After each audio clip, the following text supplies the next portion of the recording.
The Timeline is a Blue Wire podcast.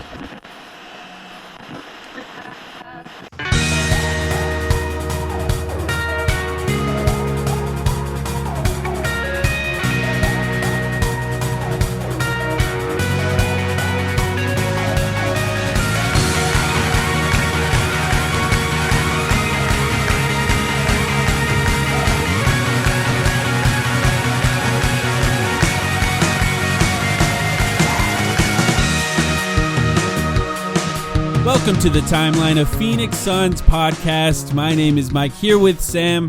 Sam, how you doing? I'm doing well. We are both fresh off talking about the new Mission Impossible movie, which was a highlight of both of our weekends. It was very good.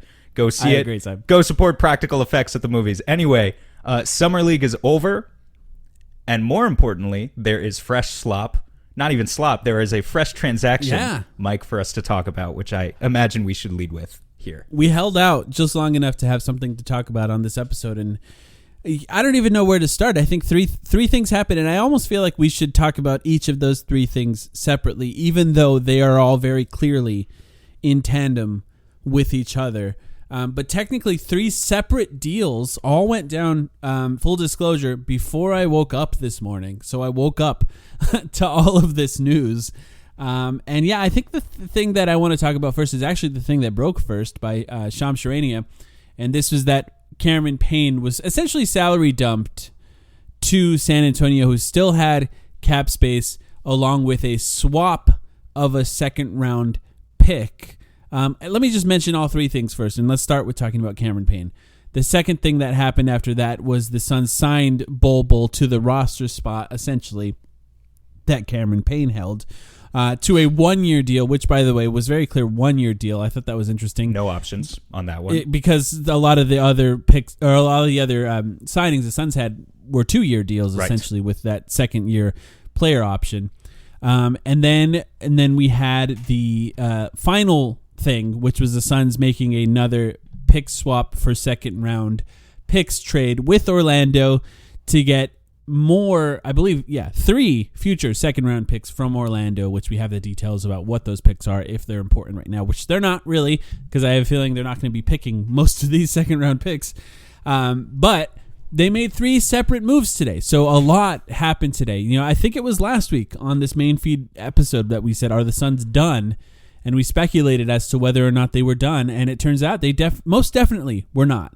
Because they traded, essentially one of the last main rotation players the Suns had from the teams of the past in Cam Payne. And I think first let's talk about trading Cam Payne to San Antonio. What was your first thought when you saw that news break? I'm not shocked that the Suns moved on from Cam Payne, given a guy who I have a great appreciation for. I guess I should start there. Came in the bubble, played really well in the bubble, was most essential to this team in that finals run. I will never, ever forget the electric series he had against the Clippers in the 2021 Western Conference Finals, filling in for Chris Paul's shoes a couple of games as a starter.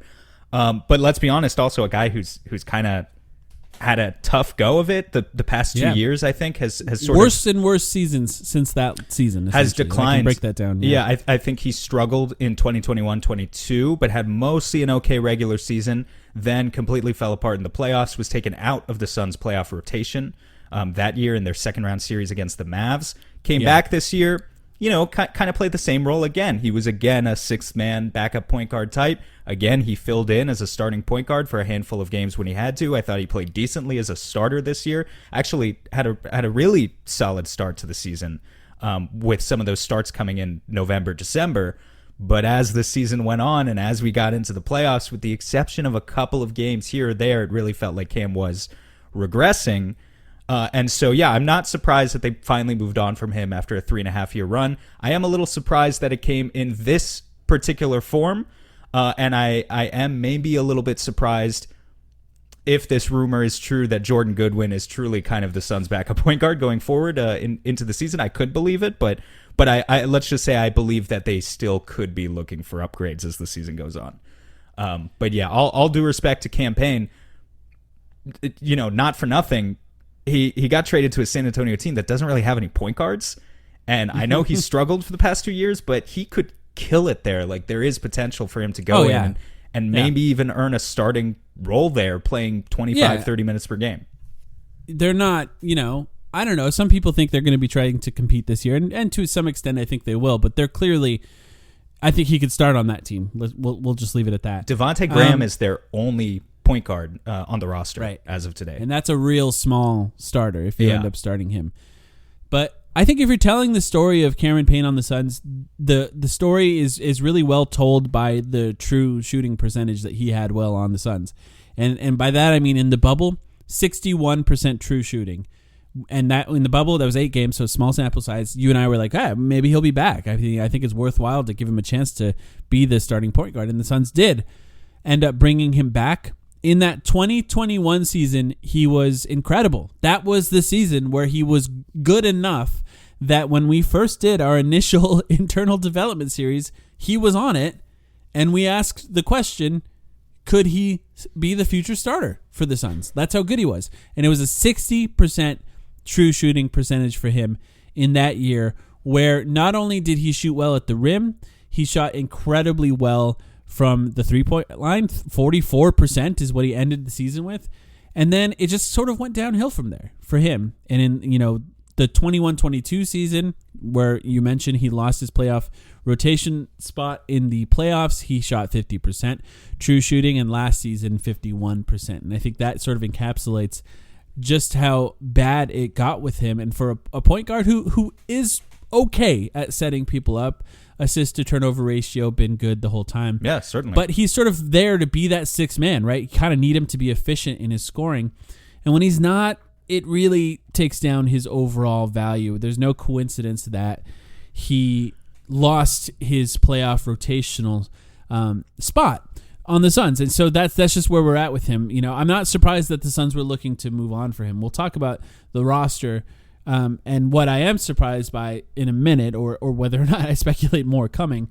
But I think you kind of nailed it with talking about that Clippers series. He stepped in. Chris Paul had COVID. He stepped in, started, and was amazing for 2 games in a row. Yes. And the Suns absolutely needed him to win that series because Chris Paul wasn't really quite right until the end of that series, and Devin Booker broke his nose. So, Cam Payne was really important. But yeah, this is where we're at with him. His game 2 performance of 29 points, 9 assists, 0 turnovers, which was also the Valley-oop game with the Jay Crowder, Tate, and alley-oop. It's probably the best performance by a Suns role player in the playoffs. It will always be, I think, one of the best individual performances by a Suns role player in the playoffs, and was definitely by a bench player for sure. Definitely definitely the best one I can remember since Goran Dragic 2010 against the Spurs. Right, that's when he had 26 points in the second half or something. That's the other one that immediately comes to mind. But that's up there with one of the most memorable individual playoff performances in Suns history for me, because it was just so unexpected. But again, like you said, 2020, 2021, that season, 52% 2-point percentage. The next 2 seasons plummeted to 45%, 45% each of the past 2 years. And the true shooting declined with that. His free throw percentage fell as well. Yeah. I think so much of it was just... And he was injured a lot. That's the other part, too. Part of it was he was injured a lot. Part of it is he's such a left-hand dominant player. Yeah. And, I think it's just tough. Once the scouting report was out on him a little bit, it wasn't as easy for him certainly the speed was still there. The first step was still there, but it just wasn't going to be as easy. The defense was going to be set. They knew where he was going at a certain point. The Suns needed him to make the finals. That's how important he was to this team. That's where he was at that year. But, after that, he played 58 games. So he played 60 games in 2021, 58 games in 22, and 48 last season. And just that was sort of a declining thing, and continued to have injuries. In fact, one of the reasons I think he struggled in the 22 playoffs was lower leg injuries. And I think that something similar happened with him last year. And in fact, if you even think about it, he rolled his ankle in game 2 of that Clippers series where he was vital. I don't even think he played in game 3 from my memory. But an up and down time for him with Cameron Payne, and the ups were 2 seasons ago, really. And the downs were the last 2 seasons. And, Frank Vogel out there talking about maybe starting Cameron Payne always was fishy to me. It always seemed suspicious. You and I listed the starters that could be the potential fifth starter, and we only included Cameron Payne because Frank Vogel mentioned him. Like, we'd never even considered that he would have been the fifth starter. Well, no, and I think very clearly won't be. I don't know. I think we did include him mostly because Vogel brought him up in the presser, because we had that conversation after the presser. I can't remember if that was a main feed episode or a Patreon episode anymore. But yeah, it was main feed. I think it was somewhat based on merit as well. Somewhat based on merit, and just understanding that, look, the other guys we had in the list at the time that we had that conversation, Josh Okogie, Keita Bates-Diop, are not such. They're better defenders. They're longer than Cam Payne, but are not such studs. They're either. all of the minimum guys are minimum guys for a reason. You know, the only one I think that you can really point at and say he probably could have got more money, maybe part of an MLE or a tax-paying MLEs, is probably Eric Gordon, and that's just because the value of his spacing is so dramatic. And yeah, I think, you know, they ended up signing Bol Bol. Let's talk about Bol Bol separately, because I want to talk about the point guard conversation that happened out of this, because I think there's two versions of that conversation that happened. There's the casuals who don't really pay attention to the Suns, who are saying, who are the Suns starting at point guard? And to those casuals that are surprised, if you thought Cameron Payne was starting at point guard for the Suns, you were not paying attention to the Suns, because I can tell you what, we were not thinking that. And I think very few people were really counting on Cameron Payne as this guaranteed starter for the Suns. I think when they made the move for Brad Beal, the calculation that they made was that the combination of Kevin Durant, Devin Booker, and Bradley Beal was enough ball handling to not start with a traditional point guard. Most teams don't start with a traditional point guard. That's really what it is now. And Cameron Payne was never going to be that. And now I think, you know, Shams Charania kind of came out and said Bradley Beal is starting at point guard. I think his whole point was they're not starting a point guard with the Suns, and that Bradley Beal, being the shortest member of those three, is the de facto point guard. I think we know that the ball handling is going to be relatively evenly distributed, with probably Devin Booker as the best playmaker handling it the most. What did you think about that part of the conversation? Any thoughts on that? Okay, so I think we need to divide it into two sections. There's the Bradley Beal being point guard conversation, which maybe is a little bit interesting to me because I don't know. I just didn't expect that. Not that I think it's a problem necessarily, but to what you were talking about earlier of this general concept that Cam Payne would ever start at point guard, yes, that was always ridiculous. And clearly, I think the Suns were always going to embrace a more quote-unquote positionless brand of basketball because, like you said, let's be honest, there just aren't pure point guards anymore in the NBA. Like, Chris Paul and what he did for the Suns over the past 2.5-3 years was remarkable. It was so much fun watching him orchestrate the offense, and he continues to be so good at what he does. But he is a dying breed. He just is. How many young players are there who are Chris Paul sized and really facilitate the offense, trying to involve their teammates before they look for their own shot? Your guy Darius Garland is maybe someone who comes to mind for me as like he's a good one. He might be the next generation of that. But he's very much an outlier. Most point guards are not like that these days. Most point guards are score first guys. They look for their own shot before they really facilitate for others. Doesn't mean they don't have sets. Doesn't mean they don't have an offensive system. But the Steve Nash, Chris Paul archetype just doesn't really exist so much in the NBA anymore. At least they're hanging on by a thread. And so if you have the choice between a score first quote-unquote playmaker who's 6'2", 6'3", and not a multi-positional defender on the other end, or you can have a backcourt of a couple guys exactly like that, but those couple of guys are Devin Booker and Bradley Beal, who each have 6'8" wingspans, and you start to talk about the type of defensive system that Frank Vogel, a defensive coach, might want to implement. Suddenly this starts to make a lot of sense. So they're really banking on these two guys being strong enough as playmakers to not need a traditional point guard, and frankly, I believe them. I do think. Yeah, I mean, look, I want to mention just to really put it in as simple terms as possible. Most teams put the ball in the hands of their best player, and when your point guard is not that, if they are a traditional player, this is the problem that the Suns were running into with Chris Paul for multiple years in a row.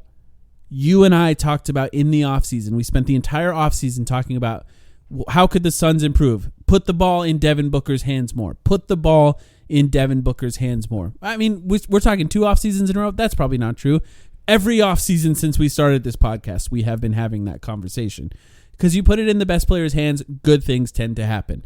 That was the problem with Chris Paul. He was no longer in conversation as the best player of the Suns. You know, in our opinion, or at least my opinion, he never really was. There was a brief moment there where they were kind of 1A and 1B in that first season when he got here. But I think it's been very clear since then, especially in the playoffs, that Devin Booker is the best player on this team.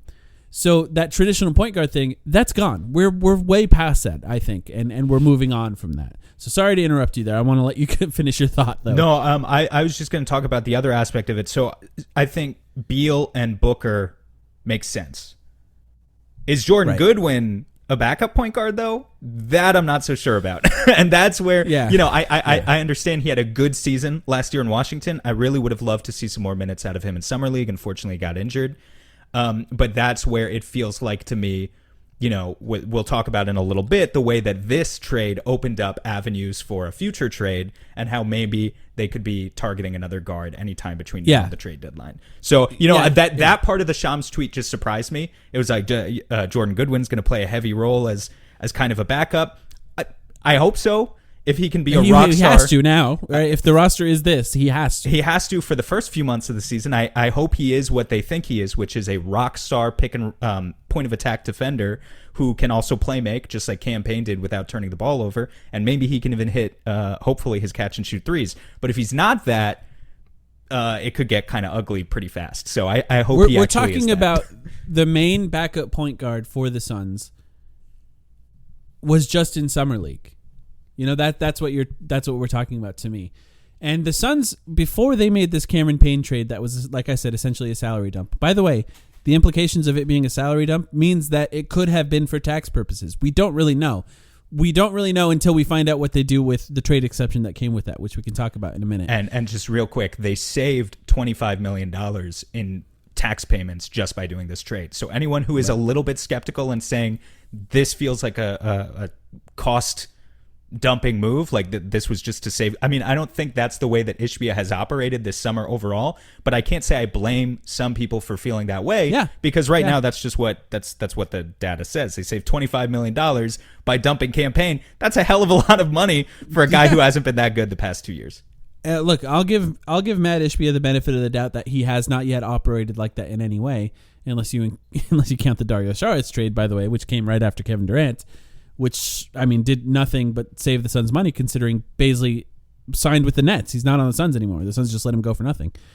But as it pertains to Cameron Payne, before he was traded to the Spurs, there was a rumor from Jake Fisher that was then sort of also corroborated by Mark Stein, and that they were trying to trade him for TJ McConnell from the Pacers, and then Gambo said essentially that the Cam Payne's value wasn't high enough to get TJ McConnell, which I think makes a lot of sense. TJ McConnell is a better player than Cameron Payne. We talked about that midweek on our Patreon pod. Right. We were kind of shaking our heads or scratching our heads at and just saying why would they do that? Why would the Pacers do it? Yeah.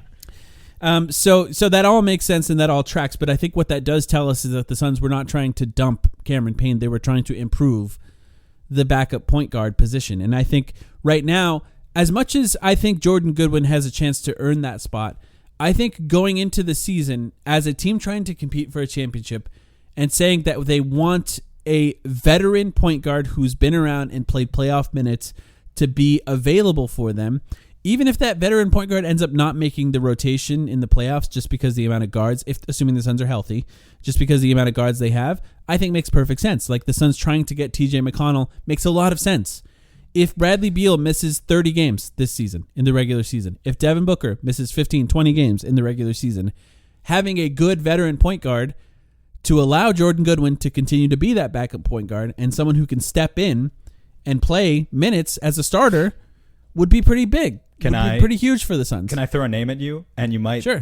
You might love it. You might hate it. Okay. When we have this conversation, because Cam Payne made $6.5 million, they acquired a trade TPE of up to $6.5 million. So when you look at the types of players that the Suns can acquire now, potentially by using that TPE plus all the second round picks. Again, we'll cover this in a little bit more detail in just a few minutes when we cover the second round picks that they got. But basically, we're looking at players under around $7 million who they could potentially acquire. Up to $7 million, not more than that. You cannot take the TPE from trading Cam Payne and combine it with the TPE they got from trading. How great Dario would Saric. that be, by the way? That would be awesome. So Yeah. it's $5 million for Dario Saric. It's $6.5 million for Cam Payne. Some people naturally do the math, the addition, and say, well, why can't we just combine the two and trade for a player who makes $11.5 million? It's against the rules. You can't do that. Anyway, players who make less than $7 million who are veteran guards. What do you think of Ricky Rubio? Former son, potentially bring him back. A guy who tore his ACL not too long ago and kind of struggled last season for the Cleveland Cavaliers. But look, I think it's just a perfect example of, I know this guy probably, I'm going to leave it that, won't make the playoff rotation unless his athleticism gets back up to speed. But can you start him if you need to for 10, 15 games in the regular season? Yeah, you can. You'll be fine. You'll probably win most of those games. In the way that Cameron Payne was that, the first year that he was on the Suns, the first full year, you could easily start him. Do you know what the Suns' record was when Cameron Payne started? Do you have any idea? I'm going to guess 500. Was it over 500? 19-9. That's really good. I know. Really good. There's these guys, and Cameron Payne was that, and he just got worse and worse. I feel bad. I loved Cameron Payne. I thought I had a great time watching. I think he's a great vibes guy too, by the way. He is. We're running out of those. I don't know. Maybe we have new ones. Him and Bridges. Yeah, I don't know if we do. I think time will tell. But like him and Bridges in particular were the guys who would hype everyone up and Ayton dance. is there too. I think Ayton is probably the last vibes guy. But left. also, to what you're talking about with being 19-9 and just Cam's stats as a starter, like it would not surprise me if this season for the San Antonio Spurs, and by the way, we had this argument, I wouldn't even really call it an argument, but we talked about this recently, and I think I'm a little higher on the Spurs than you are. It would not surprise me if Cam Payne averaged like 15-7 as a starting point guard this year. He could totally, that'd be fine. He could totally for do like that. 25 wins, 30, 32, 33. I think it depends. Maybe, Depends how you feel about Wemby. Defense. Yeah, we'll see how impactful his defense is because it could be that impactful right away. But yeah, I don't know. As far as Rubio goes, as far as what the Suns could do to sort of replace the production of Cameron Payne, maybe it is Jordan Goodwin. I'm not going to rule that out entirely. I think Jordan Goodwin could end up being a really great player, but if he ends up being the starter in those minutes, there could be time where both Devin Booker and Bradley Beal are missing time. I don't know what we're going to do in those scenarios. Jordan Goodwin, Eric Gordon backcourt, no backup guards. Damian Lee plays 40 minutes a game or something. Like, I guess that's what it's going to be. But there's just I think there's a premium of ball handling in the starting lineup and a dearth of ball handling off the bench right now, which is good to have that premium because you can stagger the rotations when everyone's healthy in a way that you'll be totally fine because there's so much ball handling between three of the guys that are starters. And then, I'm not making a case that the Suns will be bad in any way because they traded Cameron Payne, of course, right? I'm just talking about those doldrums of the season when the Suns have to play a lot of games when guys are not fully healthy, guys are a little bit nicked up, it would be nice to have a little bit more ball handling off the bench. And I don't think they're like blind to that because they wanted TJ McConnell, and that's a guy who could have done exactly what I'm talking about. I think it would also be remiss of us not to mention they recently re-signed Saben Lee, so he will be coming back on one of their 3 two-way spots. And similar to how Saben Lee was in that exact position last year in the doldrums of the season, they needed him to come in and play 10 or 15 minutes. He could do it again. But that doesn't mean he's a guy you can count on in the playoffs. Or first of all, he can't even play the playoffs. He's a two-way. Well, if you could cut someone else, but yeah, he can't even play in the playoffs unless you cut someone else first. So not a guy you can count on or rely on. And just to say that we still recognize there are holes on this team. Maybe they're still not done, but they could be done. And I think if they are done, they could go into October with the roster as it's currently constructed and feel pretty good about things, all things considered. Yeah. Bol Bol. If you're wondering how could the Suns get another point guard, they have their rosters full. You're right. It is full. They'd have to waive a player. They'd waive it. Would have to guys, essentially be Ish Wainwright. They'd waive Ish Wainwright. It's not a big deal. That they could do that pretty easily. Bol Bol. You want to talk about Bol Bol now? We should talk about the Bol Bol aspect of this. Okay. You hate Bol Bol. Why do you hate? I mean, I think a lot of people will interpret how I talked about him like that. I think that Bol Bol is a player that just won't play minutes on a great team. And I just don't know that it fully makes sense. We addressed in our podcast last week what the Suns still needed on the roster as it currently stood. And to me, it was the combination of players that can guard 1, 2, and 3, mostly, while being capable offensively.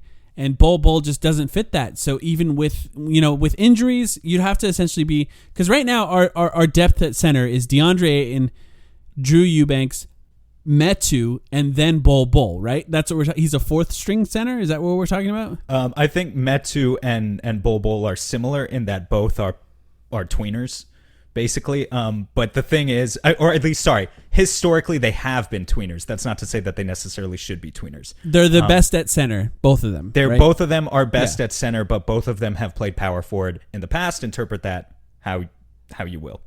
Yeah, and so to me, it just didn't. You know what? It feels suspiciously not like a move that just makes sense with everything else the Suns have done. Yeah. To me, that's all it is for me. I think, and the other part is, I don't want anyone excited that he's going to play a ton of minutes. I wanted to set the expectations right with who he is, and that's a player that, you and I made a joke privately. Sorry to bring it public here, of positionless basketball, because maybe he doesn't have a position. You mean in the bad sense, like maybe he's not good at any position. Yeah, I mean, there's positionless basketball that the Suns are playing in their starting lineup, and then there's a positionless basketball for Bol Bol in that what position can he play in the NBA? I'm not sure. But having said all that, I want to say he's 23 years old, and for the very, very end of the bench guy, I personally would have preferred a veteran who could step in and play at any time if they need to.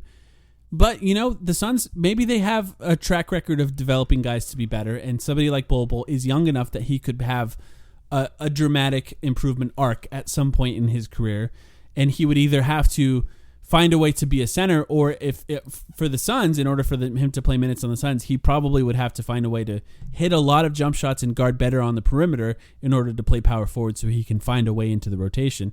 Outside of that, I think he's a player who's not going to play that much. I'm not going to get mad about it overall. I just don't think he's very good. So I think it's totally fair to question in certain respects if this was a move in leaning with the way the Suns have operated with the rest of their offseason, right? Because Bol Bol is not a smart team player, at least based on how he's performed in Orlando and Denver. He's just not. He has a lot to learn about team defensive concepts. He needs to become a better shooter if he wants to keep taking those jumpers that he's kind of fallen in love with. He's one of the worst perimeter defenders in the NBA right now, folks. There are stats to back that up. On the other hand, kind of opposing all of that stuff, I do think you could make a case that this is kind of in leaning with the Suns' overall strategy here. Because he's young and long. Because he's long as fuck. He is so big. And I tweeted this out. Yeah. I tweeted this out a few hours ago, but I just want to reiterate it here because I don't think people realize yet the extent to which the Suns are now one of the longest teams in the NBA, if not the longest team in the NBA. And certainly, this is the longest iteration of a Phoenix Suns roster that I have ever seen. And it's not close. These are all of their guys with at least 7-foot wingspans on the roster as of today. Bol Bol in order of highest wingspan to lowest. Bol Bol, DeAndre Ayton, Kevin Durant, Keita Bates-Diop, Ish Wainwright, Chimezie Metu, Toumani Camara, Josh Okogie. First of all, Josh Okogie is 6'4", and is listed at having a 7-foot wingspan. That is insane. That's insane. Yeah. But also, that's over half the roster. That is 8 of their 15 players. Then you consider the fact that they got rid of Chris Paul. They got rid of Cam Payne. And so that means even Eric Gordon, who we laugh about having T-Rex arms or whatever, he's there.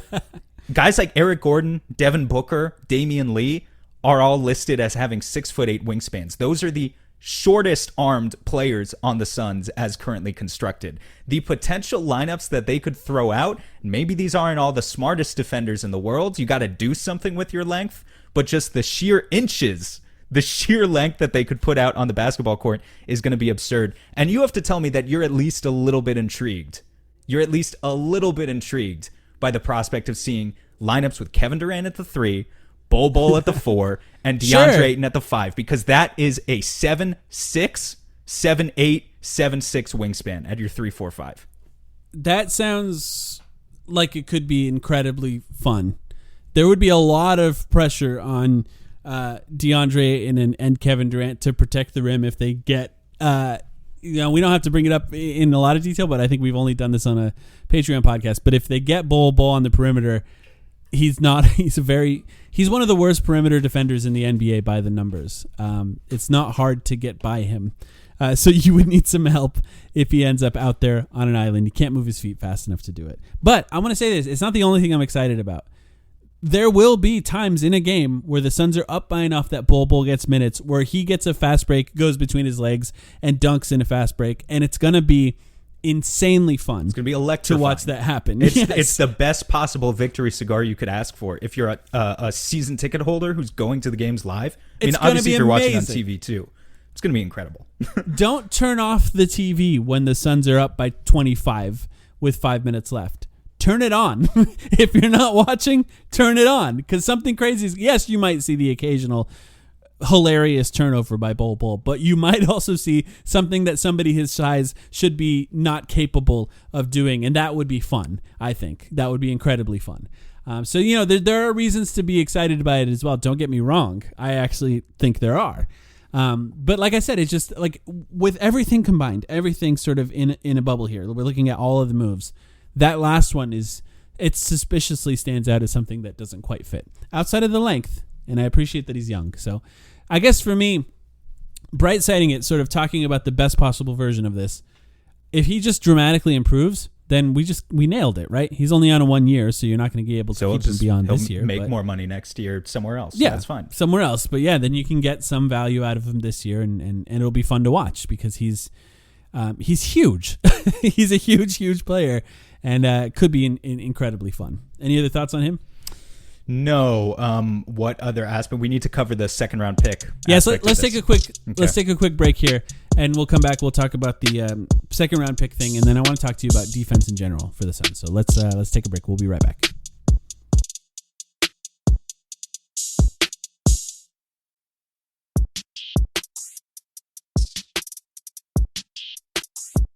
All right, there was one more move, this one minor, that the Suns did, but I wanted to talk about it because the reaction to both of these moves the Suns have made, which have been similar, has been funny to me.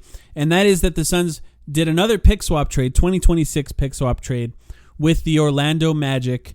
This is a pick that already was being swapped with the Washington Wizards. They added another swap to it with the Orlando Magic and got 3 second-round picks back. By the way, I should mention, the Suns sent a second-round pick with Cam Payne to San Antonio and got a second-round pick back, a net loss of 0 picks. And if it is the Spurs pick that they're sending back, probably a higher and more valuable second-round pick overall, along with cash. So anyway, that leaves the Suns now with 6, if I'm not mistaken, total second-round picks due to 2, well, maybe 3 overall, pick swaps that they've done with some of the picks. And now they're essentially, the Suns are saying, we'll get whatever the worst pick is in those drafts of the 3 teams that are picking. In this case, it would be the Washington Wizards, the Orlando Magic, and the Phoenix Suns. The Suns will get the worst of those picks, and that leaves them with second-round picks that they can use in trades right now, which could be relevant considering they have 2 traded player exceptions that they could use to make trades right now. What did you think of that trade when it happened? I think it's awesome. Now, I will say once the details came out of specifically what picks those are, I thought it was a little bit less awesome because we'll talk about what those picks are. Because they're not Orlando Magic picks? Because they're not Orlando Magic picks. And I think the Magic owned picks for other teams. The Magic were very smart to give us the picks that they did. But that being said, I think this general strategy of the Suns understand that if they're going to be past the second apron, remember, there's also this rule in the new CBA that if you're in the second apron for 3 out of 5 years, they start shifting your first round picks no matter how well you perform or how poorly you perform. They start putting your first round picks at the end of the first round in every draft. So you'll be drafting 30th automatically anyway. So there was this very distinct possibility that if the Suns weren't going to find a way to get themselves out of the second apron over the next few years as they're trying to be a contending team, that they were going to start drafting 30th every year regardless. And so instead they say, well, why don't we just punt on the first round? They'll still have first-round picks. They'll just be very close to the end of the first round or 30th. And instead, they get a bunch of second-round picks as the value swap, which they can attach, as you said, to TPEs and potentially give them some extra role players for these runs. I think it's a really, really smart idea and something that they could.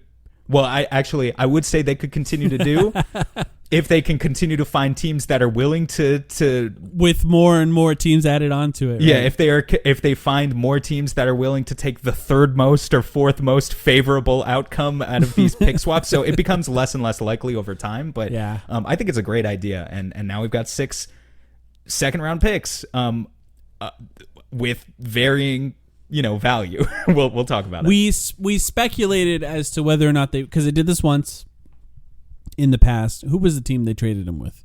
Now I'm already forgetting.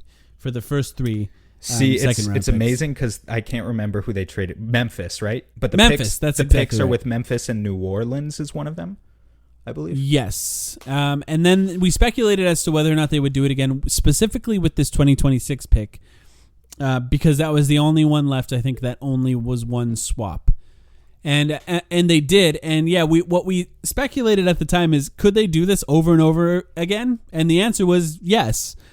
We found that out. They could just continue doing it until they guarantee themselves the 30th pick. So, like you said, it's less and less likely, but just finding out that they can keep doing it over and over and over again is hilarious to me because of the possibility that they keep doing it.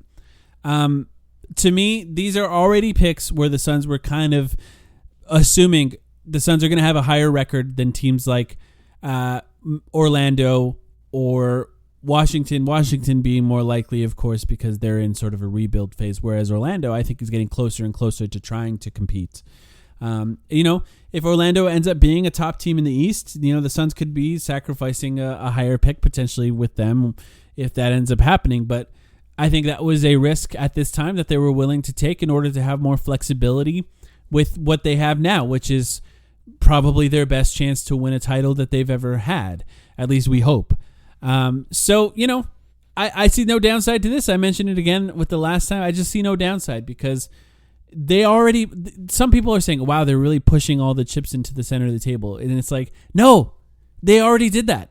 They did that as soon as they traded for Kevin Durant. Yeah. Everything else after that is just adding on to the pot, right? The Bradley Beal trade, they already pushed the chips into the middle of the table. We already knew that. Well, what they're doing now sacrificing draft picks. They're just adding on to that. They're looking between all of the cushions on some old ass couch to see if they can find any more chips to push into the table. Like they're ransacking the entire place for the last one or two chips, and they found a few chips. We found a few rusty nickels that we can now throw into the pot as well. They flicked him into the middle. Matt Ishbia flicked him into the middle of the table, and he just sort of tipped his sunglasses at the dealer. And this is where we're at now.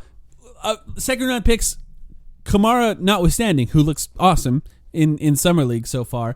Second round picks are not why they did this, right? Maybe they'll end up picking players with each one of these. The ones they got from Orlando, by the way, 2024 from Denver, probably 2026 least favorable of Detroit, Orlando, and Milwaukee because they own all 3 of those, and then 2028 from Boston if Boston's not a lottery team, which maybe they will be at that point. Who knows?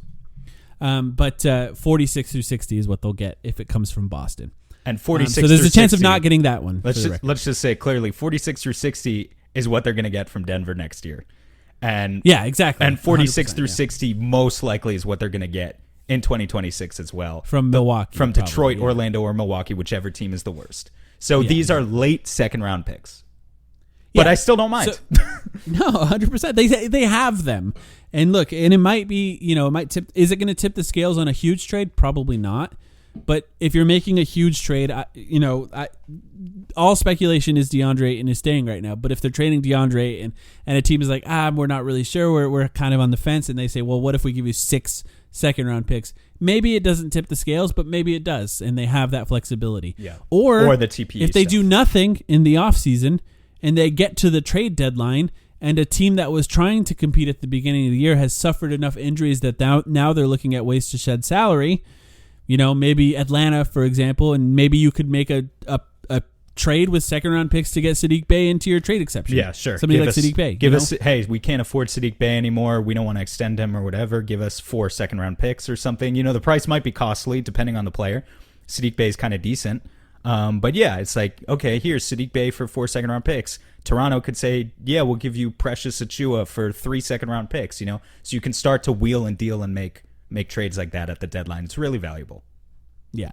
It just makes a lot of sense to have that level of flexibility. As with all conversation on assets, nothing matters until they do something with those assets. So, because even the traded exceptions are assets at this time. $6.5 million for Cameron Payne, $5 million essentially for Dario Saric. Those are literally just nothing until they put a player in them. But if they're able to put a player in them, I think they nailed it. And that goes with these second round picks. They're just picks. They're nothing until they either pick a player with them or move them for another player. So what they do next actually will be huge. Now, we can have some level of speculation as to whether or not they will do something this offseason. But I don't know. Do you even want to try to speculate on that? At this point, no. I'm getting closer and closer to thinking that, I think we're going to have this TPE discussion a lot, but I'm not going to bet on it happening between now and October. I think it's more likely it's a deadline move, to be honest. Less and less moves happen as we get closer and closer to season. There are two big caveats to that, in that there will be multiple rosters that probably get real jumbled thanks to Damian Lillard and James Harden if they get moved. So at any point they get moved, then a team might go, hey, we have too many point guards. Do you guys want one? Or hey, we need somebody like this, and yada, yada, yada. The Suns can make trades. So that is the caveat. I think the fact that the Suns were looking for somebody like TJ McConnell is not a coincidence. They wanted that person as a player. So if something like that or even TJ McConnell comes available, they really don't have the assets to trade for McConnell right now, just salary-wise, unless they trade Ayton. That's really the only option. So unless somebody less expensive becomes available, I could see the Suns trying to find a way to get a veteran point guard on this team, and I would not be against it. I don't think it's like absolutely necessary because it doesn't have huge implications on the playoff scenario for the Suns, but it wouldn't hurt for the regular season. So that's, I think, yeah. For me, I think there's a chance that something still happens this offseason, but I wouldn't put any money on it. Any other thoughts on any of these moves that happened? Any general overarching thoughts after seeing them all go down? Not particularly, just the sense that, again, a couple holes left, but we're basically ready.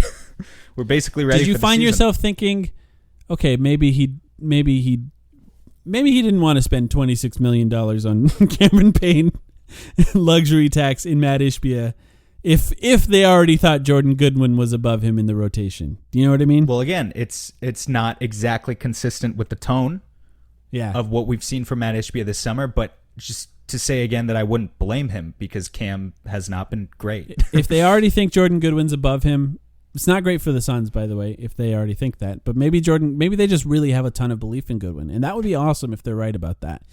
Because guys, and this is the case with Bol Bol as well. Him failing in Denver is one thing, but failing in Orlando, I don't know, does that mean anything? Not really. Or even Jordan Goodwin maybe in Washington. These are not great teams. Coming to a better team potentially with a coaching staff like the Suns have right now, both Goodwin and Bol Bol could be better on the Suns, and that's sort of what we're hoping for, of course, at this point. I just wanted to talk to you about one thing because there's just been so much conversation around the Suns' defense, rightfully so, for the record, but particularly by non-Suns fans. Not to say that Suns fans aren't having this conversation, but anytime the Suns are talked about from a national perspective, most of the conversations come down to who's going to guard on that team. And I think it even sort of was bleeding into Summer League. So much of the conversations about the Suns were from the perspective of their entire offseason. So the announcers were talking about the Suns, and they would talk about the moves they made, but then they would always circle around to how are they going to have good defense on this team. And I think that's a fair conversation to have. So I posed this question on Twitter to people, and I'll share the results as of what they are right now. I asked, what level does the Suns' defense need to be for you to feel confident about their title contention? And I'll get your answer here, Sam, too. Mm-hmm. And I asked top 5, top 10, or top 15. 11% picked top 5, closer to 12%. 59% picked top 10, which I think is a pretty fair adjustment there. And then 29%, the rest, picked top 15. So top top 10 defense was obviously the number one. Majority. More than half. Of people picked that one. And how do you feel about that? Yeah, defense is important. First of all, with regard to what the commentators are saying there on those broadcasts, I think it is a little bit of lazy analysis, and to an extent, I don't blame them, because those commentators for Summer League are doing 3 or 4 games at a time. They're not familiar. Absolutely. They're not familiar with the vast majority of players on the court. They just need talking points. I get it. I've been there, honestly, not at an NBA Summer League broadcast level, but I've been there where sometimes you just need talking points. But I do think it's lazy analysis, only in the sense that you see a team acquire a bunch of superstars, offensive-minded players. You think to yourself, there can only be so much talent on one team because the salary cap is what it is. So if a team has so much offense, that must mean they're weak on defense. The Suns have offense, they must be bad at defense. You look at the personnel that this team has actually assembled, and I struggle to see how people, if they're actually thinking about it, would arrive at that conclusion, because there are certain weak points. There are certain players where we question either their athleticism or their effort. But overall, I think the potential defensive talent of this group is very, very clear. Now, to answer your question directly, what do I think they need to be? I would be in the group of people, and I did vote on this poll, I said top 10. I would be in the group of people who said top 10.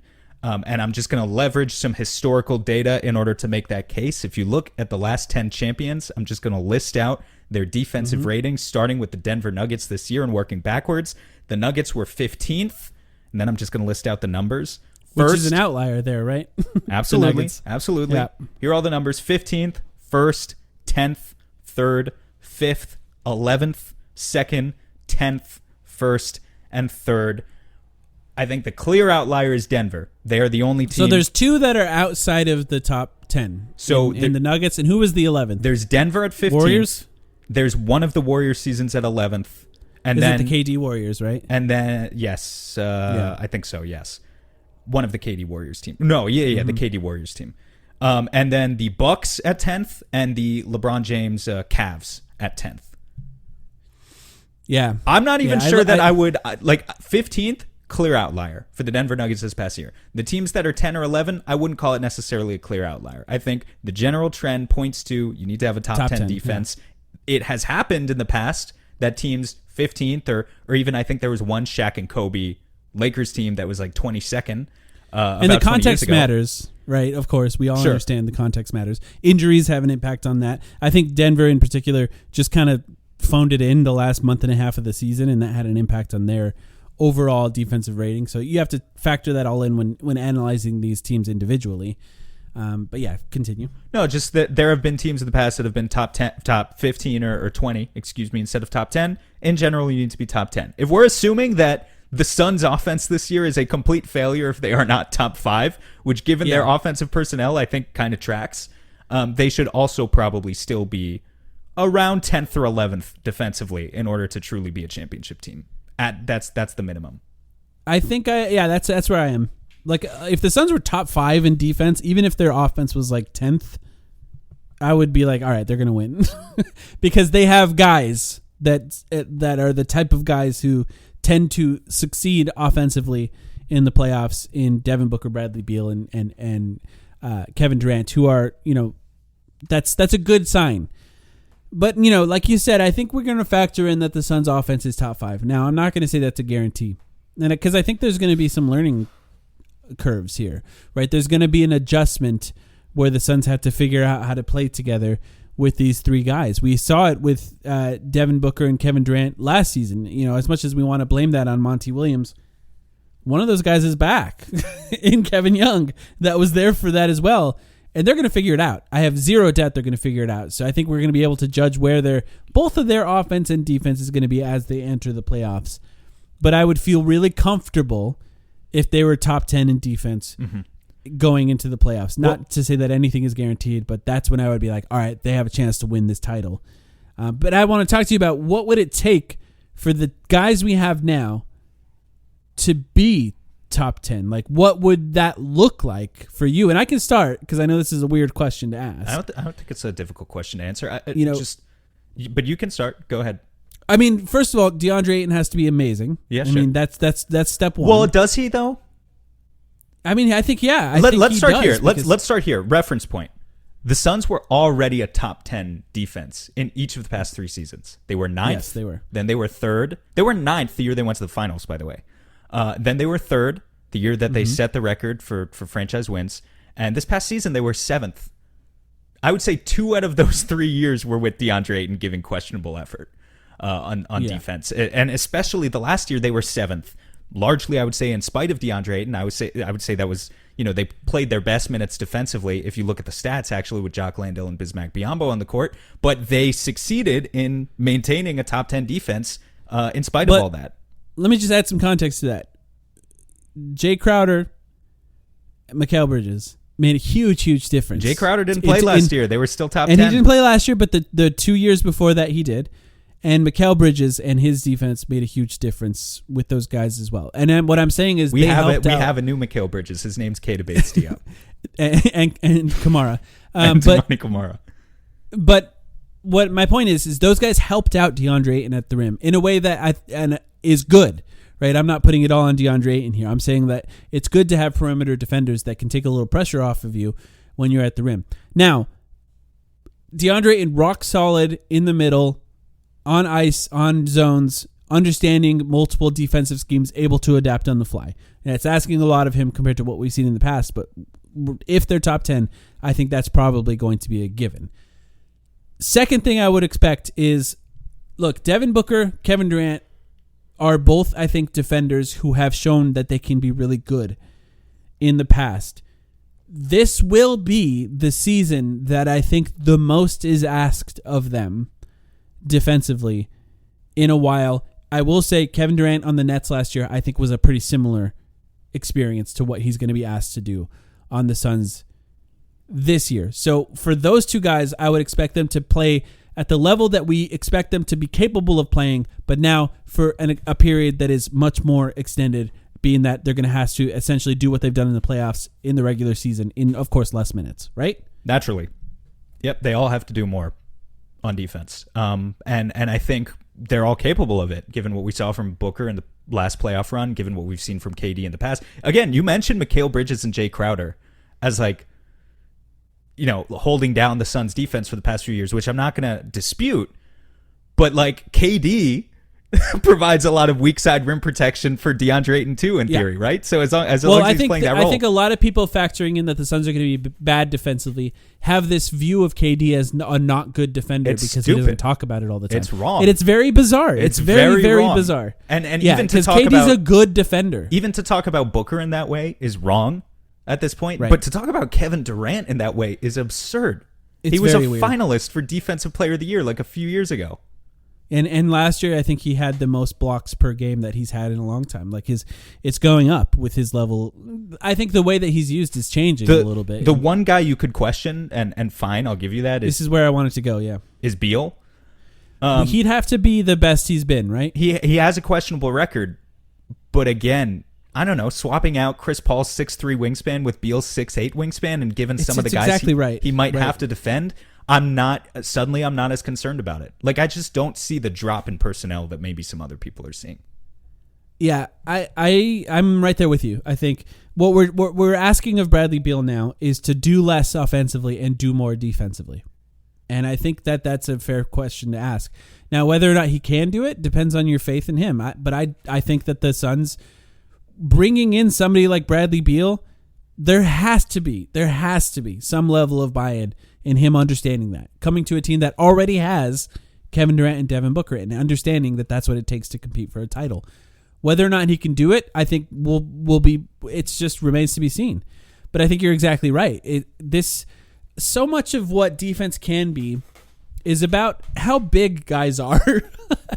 And I think maybe a little bit of the way people talk about the Suns is not factoring in just how huge they could potentially be in these lineups. Like if Keita Bates-Diop, for example, starts for the Suns and you have a 6'9" guy with a 7'1" wingspan at your 3, essentially. 7'3" wingspan at your 3, and then Kevin Durant as the other weak side rim protector. He's longer than Mikal Bridges. Doesn't mean he's the defender Mikal Bridges is, but he is longer than Mikal Bridges. It's nuts. Right. So, and he'd have to be better than he's been in the past, but I think surrounded by more defenders giving their all, the way the Suns will be, I think Keita Bates-Diop could be maximized. And that's the only other thing I wanted to add to your list, because I agree with everything on your list so far, but it's just someone out of, and I think the top candidates here are Keita Bates-Diop, Josh Okogie, and I'll even throw Jordan Goodwin in there. One of these guys who we already know has a reputation of being a good point of attack defender needs to be a high volume, consistent 3-point shooter. Consistent meaning like 35% or better, not necessarily knockdown. But we need one of these guys to ascend to that level as a shooter to the point where we benefit from all of their defensive talents without disrupting the offensive flow. Doesn't need to be all three of them, just needs to be one of them. Because then that could be your go-to guy who you situate next to Beal, KD, and Booker in the offense, and it'll be great. It has to happen in order. I think that is a huge one. That is the last question from the starters, is who's that fifth guy and how good can they be? And if it's Josh Okogie, I think you could have a top 10 defense. You know, your offense is going to struggle a little bit from it, but I think, you know, we've seen what he can do in the regular season. Yes, he struggled in the playoffs last year. You know, bad matchup or whatever it was, but I think we've seen what he can do in the regular season. The last thing I'll say is, I think, you know, Chris Paul's gone.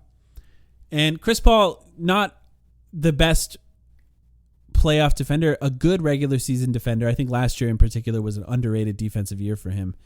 But the thing that he did really well the entire time he was on the Suns is just not turn it over.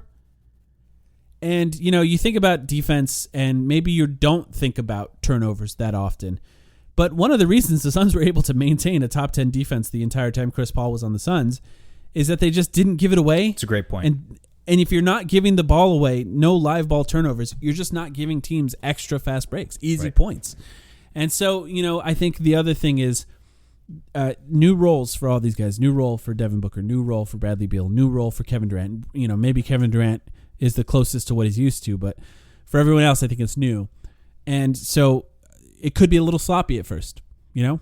It could be. But if they correct that, if they find a way to limit the amount of live ball turnovers as the season progresses, I think that could have a really big difference on the defense. But like all of these things kind of have to go well for them to be a top 10 defense. And of course, unless they get somebody else on the roster that is an obvious fifth guy.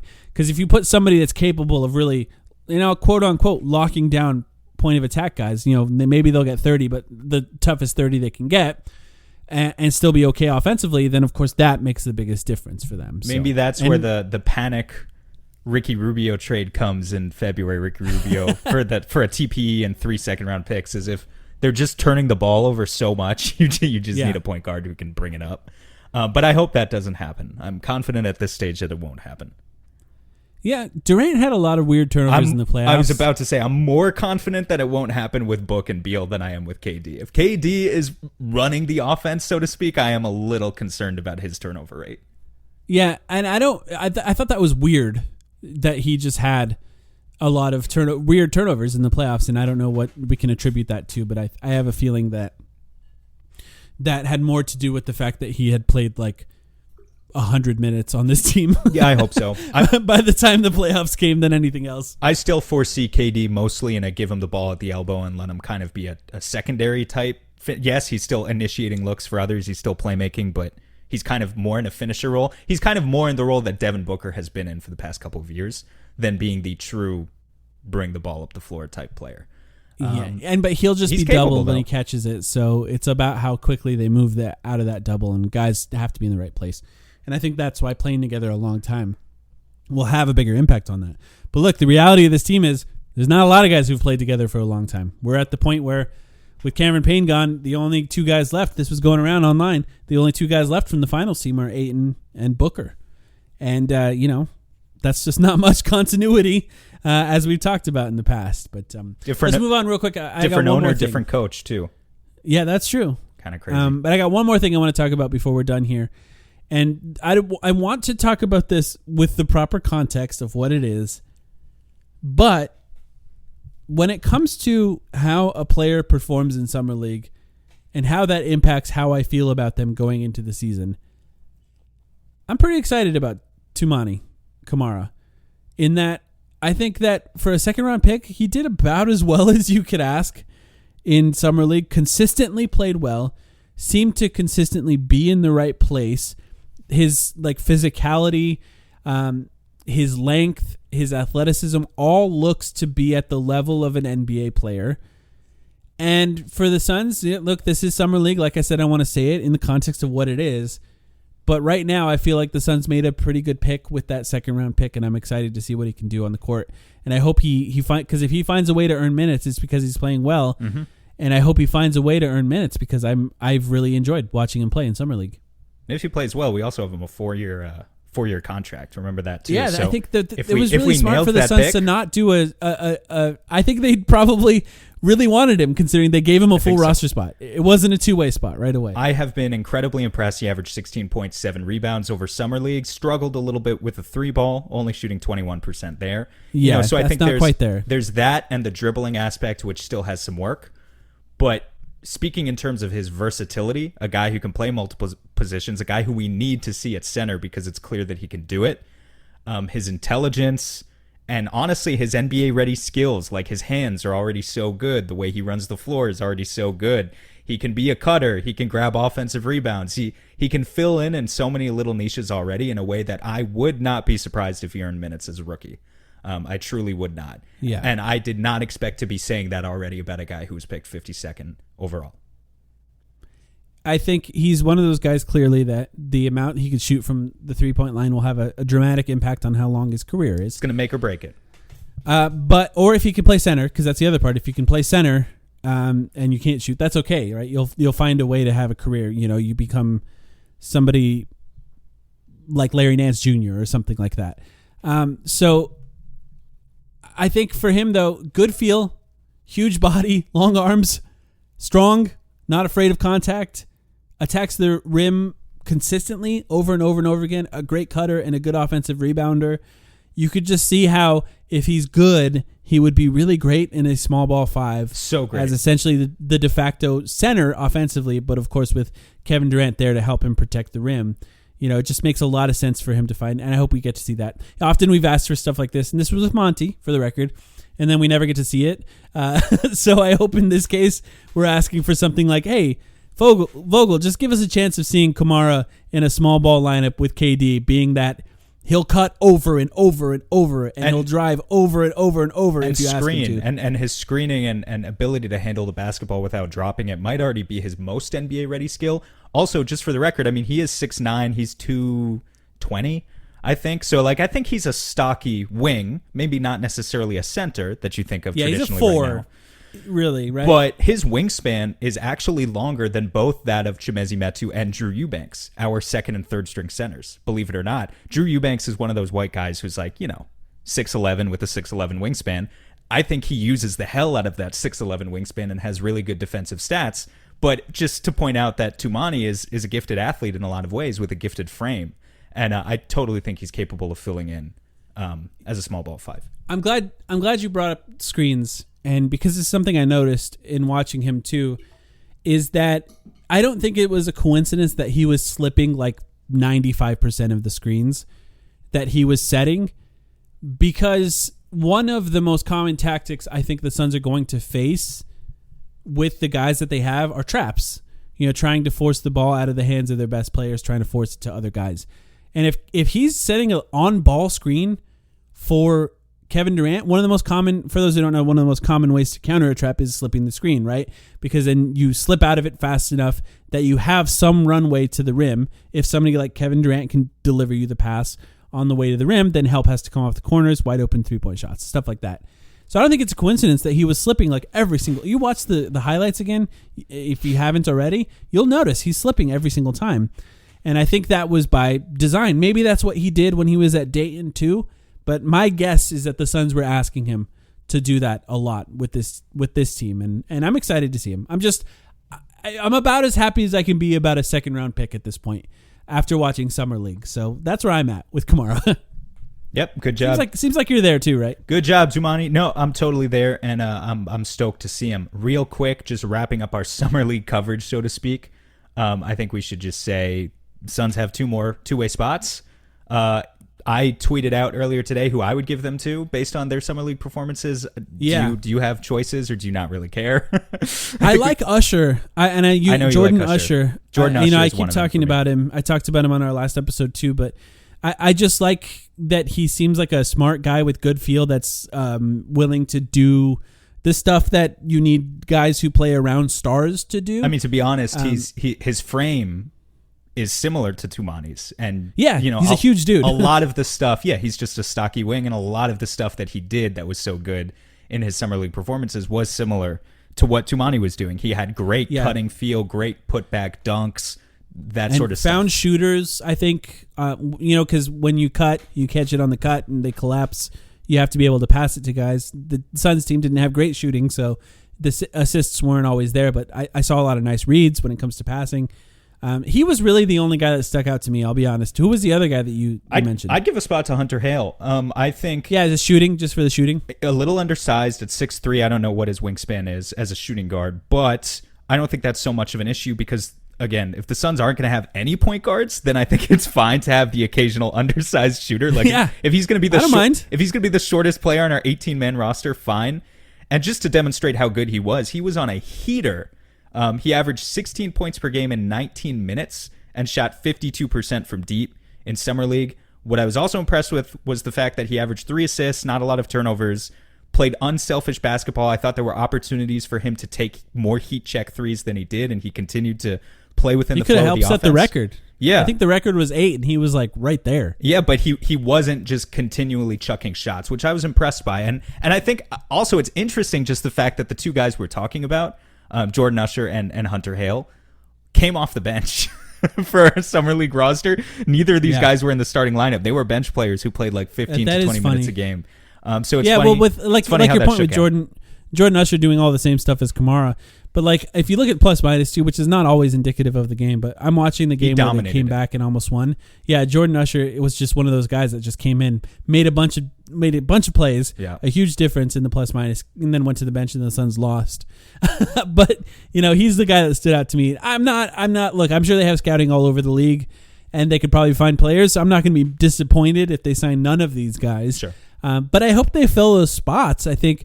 In particular, maybe they're looking for a guard at this point with Cam Payne being gone, and maybe that's something they do with Hale, who I don't even think played the first game. No, that's what I'm saying. I think they expected him to be some bum who couldn't hack it. But like he must have showed out in practice. But then he came out and shot the crap out of the ball and like totally dominated in comparison to all of these other guards. The Barry Browns and the Grant Sherfields and these other guys who were getting starting caliber minutes and just frankly were not impressive.